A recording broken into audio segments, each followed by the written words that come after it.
জিনটা এমনটাই অবাধ্য যে জিনটা রোগীর কাছ থেকে যেতেই চাচ্ছে না, বা সে এমনও কথা বলতেছে যে তোমার আমি আল্লাহকে মানি না, আমি কোনো সৃষ্টিকর্তাকে মানি না, আমি কোনো কিছুই মানি না, তোমার তোমার কি করার আছে করো, আমি তোমার কোনো কিছুই, তুমি আমার কোনো কিছুই করতে পারবে না। এরকম অনেক সময় এরকম অহংকারী টাইপের কিছু জিন্নাত আমরা আমাদের কাছে পেয়ে থাকি সম্মত বন্ধুরা আমার। তো এই জিন্নাতগুলোকে যদি আপনি শাস্তি দিতে চান, প্রায় লক্ষ্য করে দেখা যায় শাস্তি গায়ে লাগে না। কিংবা জিন্নাতকে যখন আপনি বোতলে বন্দি করতে চান, তখন আপনার বিশেষ করে বোতলে বন্দি করতে পারেন না। কিংবা যখন এই জিনটাকে আপনি জবাই করতে যাচ্ছেন, তবুও দেখা যায় যে ওই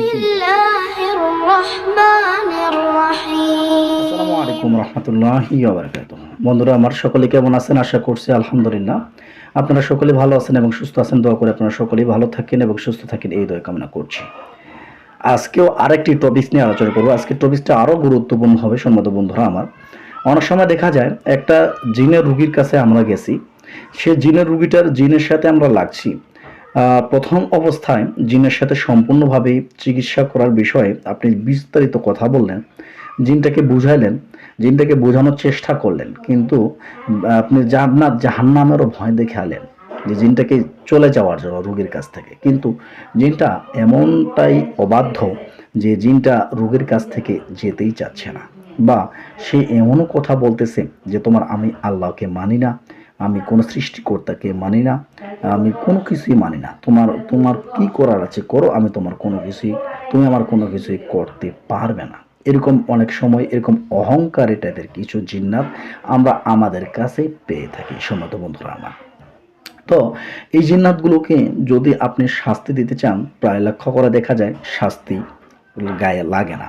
কিংবা জিন্নাতকে যখন আপনি বোতলে বন্দি করতে চান, তখন আপনার বিশেষ করে বোতলে বন্দি করতে পারেন না।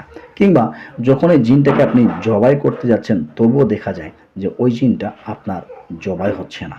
তো সম্মানিত বন্ধুরা আমার, এরকম যদি কোনো জিন্নাতের পাল্লায় পড়ে থাকেন, বা এরকম যদি কোনো কষ্টকর টাইপের বা জাদুকর টাইপের জিন্নাতের পাল্লায় পড়ে থাকেন, তাহলে অবশ্যই অবশ্যই আপনাদেরকে আমি আজকের যে আয়াতটা দিচ্ছি, এই আয়াতটা খুব কার্যকর হয়ে যাবে ইনশাআল্লাহ।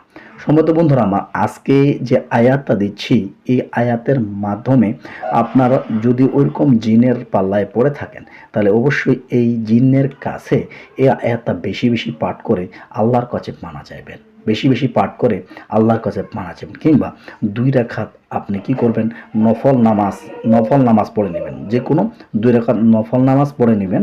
নফল নামাজ পড়ার পর আপনি এই যে আয়াতটা দিচ্ছি, এই আয়াতটা পড়ে জিনকে আপনি যেই শাস্তি দিবেন, বোতলে বন্দি করতে চাইলে দ্রুত বোতলে বন্দি হবে, এবং যদি জবাই করতে চান তাহলে জবাই করতে পারবেন। কিংবা জিনটাকে আপনি যদি অতি দ্রুত দুর্বল করতে চান, তাহলে দ্রুতই দুর্বল করতে পারবেন ইনশাআল্লাহ। তো সম্মানিত বন্ধুরা আমার, আমরা আয়াতটি কোথায় বা কত নাম্বার আয়াত সে বিষয় নিয়ে আলোচনা করব। এটা আলোচনা করার আগে আপনাদের একটা বিষয় জানিয়ে দিচ্ছি, যদি আপনারা আমাদের চ্যানেলের নতুন দর্শক হয়ে থাকেন, তাহলে অবশ্যই আমাদের চ্যানেলটি সাবস্ক্রাইব করে পাশের বেল আইকনটি দাবিয়ে দিবেন, এবং নিত্য নতুন ভিডিও পাওয়ার জন্য আমাদের ভিডিওতে কমেন্ট করবেন আপনারা কোন বিষয় নিয়ে ভিডিও চাচ্ছেন। তো সম্মানিত বন্ধুরা আমার, চলুন আমরা আয়াতটা নিয়ে আলোচনা করি। সূরাতুল আদ দুখান আয়াত নম্বর 8। সূরাতুল আদ দুখান আয়াত নম্বর 8। আমি যে আয়াতটা আপনাদেরকে আমি দেখেন স্ক্রিনের মধ্যে দিয়ে দেব, আপনারা অবশ্যই এই আয়াত থেকে মুখস্থ করে নেবেন। যে জিনটার সামনে লাগতেছেন, এই আমলটা আপনি কি করবেন, 7 বার কিংবা 9 বার পাঠ করে ওর গায়ের মধ্যে ফু দিয়ে দিবেন।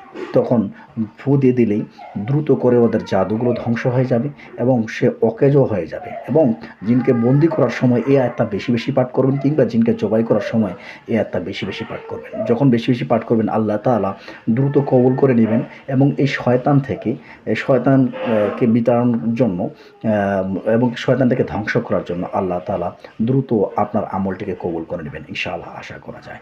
সম্মানিত বন্ধুরা আমার, আমলটি আমার খুবই কার্যকরিত এবং কি অনেকবার পরীক্ষিত।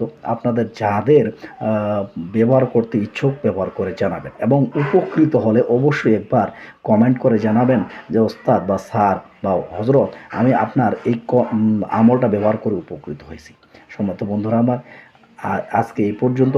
সকলে ভালো থাকবেন, সুস্থ থাকবেন। আসসালামু আলাইকুম ওয়া রাহমাতুল্লাহি ওয়া বারাকাতুহু। আল্লাহ হাফেজ।